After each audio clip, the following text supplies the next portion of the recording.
अस्सलाम वालेकुम नाज़रीन, आज पहली नवंबर है और चीज़ें बड़ी तेज़ी से तब्दील हो रही हैं। इस्लामाबाद हाई कोर्ट से कुछ बड़े अहम, कुछ बड़े संजीदा इक़दाम उठाए जा रहे हैं। इमरान खान की रिहाई के हवाले से मैं आपके सामने तमाम डिटेल्स रखती हूँ।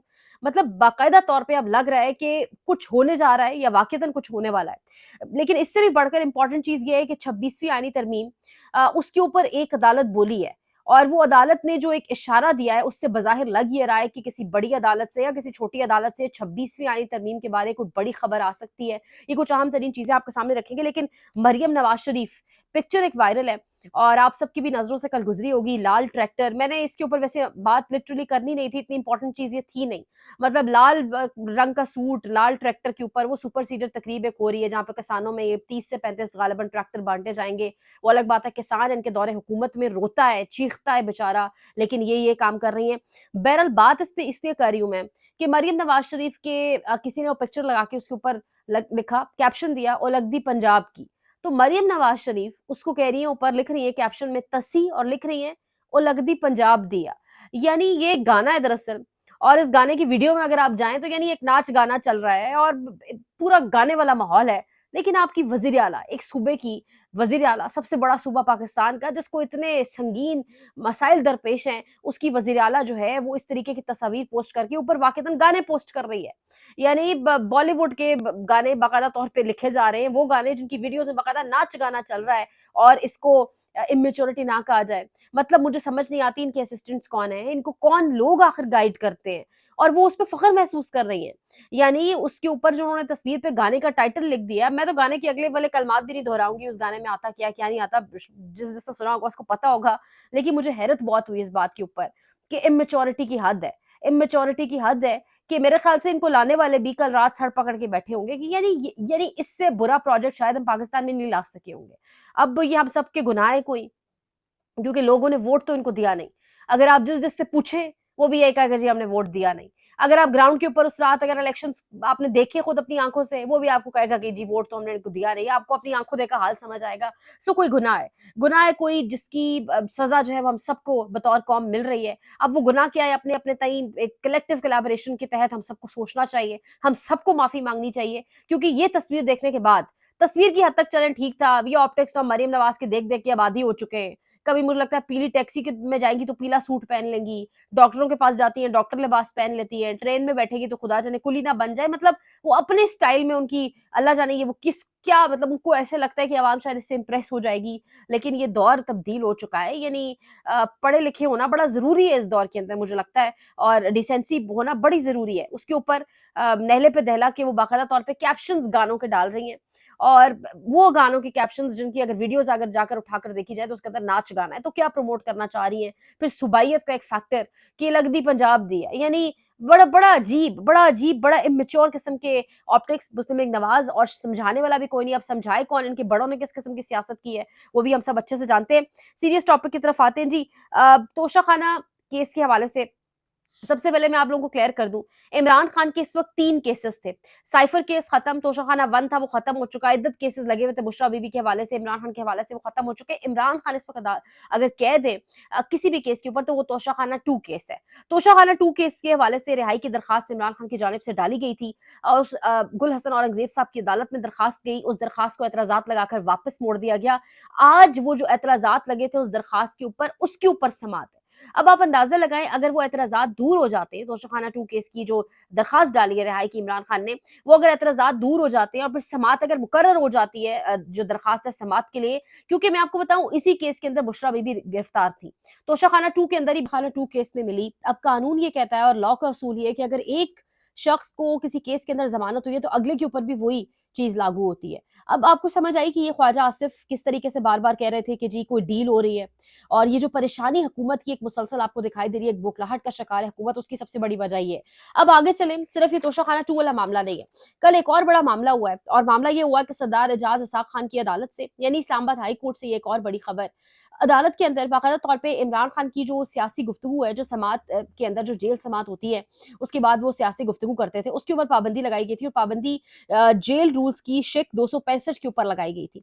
अब सरदार एजाज इसाक साहब ने ये इस पाबंदी को चैलेंज किया, शेर अफजल मरवत ने गालिबन पीटीआई से, अब जज साहब ने कल कहा कि ये जो शिक जो रूल्स हैं, शिक नंबर 265, इसको मुतसादिम करार दिया जा रहा है, क्योंकि आइन का जो आर्टिकल 10 और 12 है, गालिबन 15 और 17, माज़ा के साथ आइन का आर्टिकल 15 और 17 जो है, वो इसके साथ मुतसादिम हो रहे हैं, लिहाजा इसको कलअदम यानी जेल रूल्स 265, जो जेल रूल्स की शिक नंबर 265 थी, उसकी वजह से इमरान खान की जो सियासी गुफ्तगू है जेल समात के ऊपर, उसके ऊपर पाबंदी थी। कहा यह गया कि अभी पाबंदी खत्म होगी, कल ये पाबंदी उड़ा दी गई है। और साथ साथ अब सिर्फ यही नहीं, अदालत ने, सरदार एजाज इसाक साहब की अदालत ने ऑर्डर में ये भी लिखवाया कि ये जो जेल रूल्स और ये जो तमाम शिकें, ये ज़िया दौर के मार्शल लॉ में थी, और तब के वक्त में जो सियासी गुफ्तगू पर पाबंदी थी वो उस वक्त के डिक्टेटर के हक में थी, और जेल रूल्स 1978 में बनाए गए थे, मार्शल लॉ का दौर था। अब उन्होंने साथ ये भी लिखा ऑर्डर में कि बदकिस्मती है सियासी हुकूमतों, पार्लियामेंट और जमहूरी हुकूमतों की, कि वो इन शिक्स को, इन रूल्स को, ये जो जेल रूल्स बनाए गए थे, इस किस्म की चीज़ों को ख़त्म, आज तक इस शिक को ख़त्म नहीं कर सके। यानी अब जेल में इमरान खान साहब सियासी गुफ्तगू कर सकेंगे। और इसके साथ-साथ एक और इसका मतलब आप अगर समझें, तो जो आहिस्ता-आहिस्ता पाबंदियाँ हैं, एक-एक करके वो तमाम तर पाबंदियाँ उड़ रही हैं हवा की तरह बिल्कुल, यानी ये चीज़ें हैं जो बदल रही हैं। ये बड़ी कुछ इंपॉर्टेंट डेवलपमेंट्स है। अब आप एक और चीज़ देखें, सिंध हाई कोर्ट के अंदर आईनी तरमीम 26वीं आईनी तरमीम जो आधी रात को की गई, जिस तरह लोगों को घरों से उठाकर की गई, तमाम तर चीज़ हमारे सामने मौजूद है। 26वीं आईनी तरमीम सिंध हाई कोर्ट के अंदर चैलेंज की गई। सिंध हाई कोर्ट के ऊपर से जो कल इसके ऊपर एक बड़ी अहम तरीन चीज़ सामने आई है। सिंध हाई कोर्ट लिख रहा है कि चूंकि लफ्जों पर गौर करें, हाउएवर चूंकि आईनी बेंच नहीं बना तो सुप्रीम कोर्ट आईनी बेंच के इख्तियारात इस्तेमाल करेगी। अब जाहिर है ये तरमीम चैलेंज होनी थी, आईनी बेंच के पास जाने थे, लेकिन आईनी बेंचेस का कयाम ही अमल में नहीं आ सका, आईनी बेंचेस बने नहीं है, तो अब किसी ने तो ये जो चैलेंज की जा रही है उसको सुनना है। अब कोई वैसी तो दरखास्तें नहीं पड़ी जा सकती। अब इस इंपॉर्टेंट इस हुक्मनामे के अंदर जो तहरीरी हुक्मनामा तलब लिखा गया है सिंध हाई कोर्ट की जानिब से, सबसे पहले तो उन्होंने जवाब तलब किया अटॉर्नी जनरल, एडवोकेट जनरल से 2 हफ्ते के अंदर, और उसके साथ-साथ उन्होंने कहा है कि आईनी बेंचेस की अदम मौजूदगी में अदालत अपना दायरा इख्तियार इस्तेमाल कर रही है। तहरीरी हुक्मनामे के अंदर लिखा है, ये अदालतें स्पेस क्रिएट कर रही हैं, ये अदालतें बोल रही हैं, काजी गया है, गए हुए शायद हफ्ता भी नहीं हुआ, लेकिन अदालतें स्पेस क्रिएट कर रही हैं, अदालतें एक रीजनिंग, एक रैशनल मांग रही हैं।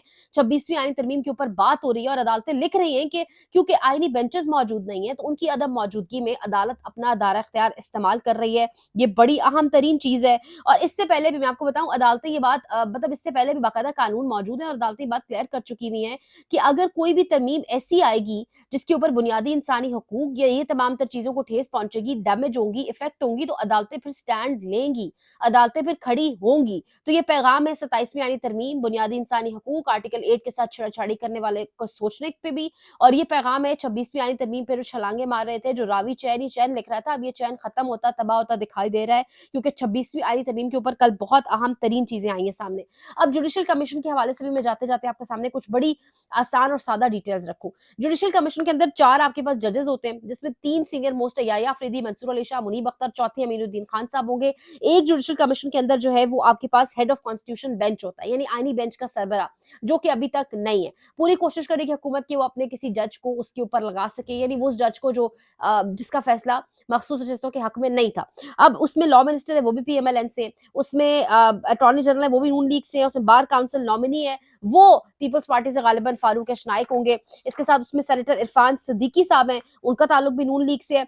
शिबली फराज साहब पीटीआई से हैं, बिलावल भुट्टो पीपल्स पार्टी से होंगे। अब उसमें 4 लोग यानी नून लीग से होंगे, सिर्फ एक पीपल्स पार्टी से बिलावल भुट्टो होंगे, और शायद फारूक एश नाइक जो है इसके अंदर बार काउंसिल नॉमिनी की जानिब से आ जाएं। अब इसमें मसला ये है कि सिर्फ एक वोट, यानी एक हुकूमत ऑब्वियसली किसको करेगी जुडिशल कमीशन के अंदर, जो वो अपनी राय किसके हक में देगी, कौन सा जज आगे जाए, आईनी बेंच का सरबराह बने, हम जानते हैं। या 26वीं आईनी तरमीम के हवाले से जो फ्यूचर है उसके ऊपर जुडिशल कमीशन का पहला इजलास बहुत इंपॉर्टेंट है, क्योंकि पहला इजलास ये वाजे कर देगा कि पहले 4 नंबर के ऊपर जो बैठे जजेस है, मंसूर अली शाह, मुनीब अख्तर, जैसे Yahya Afridi chief justice of Pakistan, और चौथे नंबर के ऊपर अमीनुद्दीन खान, क्या अमीनुद्दीन खान भी वही सोचते हैं जो ऊपर वाले 3 जजेस सोचते हैं? क्या चारों जजेस की सोच मुश्तरक है? ये जुडिशल कमीशन के पहला इजलास में पहले दिन ही ये चीज फाइनल और वाजे हो जाएगी कि 26वीं आईनी तरमीम क्या कूड़ेदान में जा रही है या वाकईतन ये आगे चलेगी, ये स्टैंड कर पाएगी, क्योंकि इसकी लीगैलिटी के ऊपर बेइंतहा बेतहाशा सवालात हैं। काजी सिर्फ गया है तो इसकी लीगैलिटी खतरे में पड़ गई है, आगे आगे इसको बचाना बहुत मुश्किल हो जाएगा। अब देखते हैं कि ये मामला किस तरफ जाता है। पहला जुडिशल कमीशन का इजलास बड़ा अहम होगा। ये कुछ तश्कील जुडिशल कमीशन के इजलास की मैंने आपको बताई कि इसमें कितने लोग नून लीग से हैं, 4 नून लीग से हैं, एक पीपल्स पार्टी से है, फिर एक और फारूक एश नाइक भी गालिबन आ जाएंगे। हेड ऑफ कॉन्स्टिट्यूशन बेंच का जो जज है वो बड़ा अहम होने जा रहा है, अमीनुद्दीन खान खान साहब क्या रोल प्ले करेंगी, ये भी बहुत अहम होने जा रहा है। डेवलपिंग स्टोरीज़ हैं, अदालती महाज से अब कुछ बड़ी खबरें आएँगी आने वाले हफ्तों में। साथ-साथ इंशाल्लाह आपको आगाह करेंगे। लाइक करें, शेयर करें, सब्सक्राइब करें, सपोर्ट करें। जो सपोर्ट करें उनका बहुत शुक्रिया। ख़याल रखिएगा। अल्लाह निगहबान।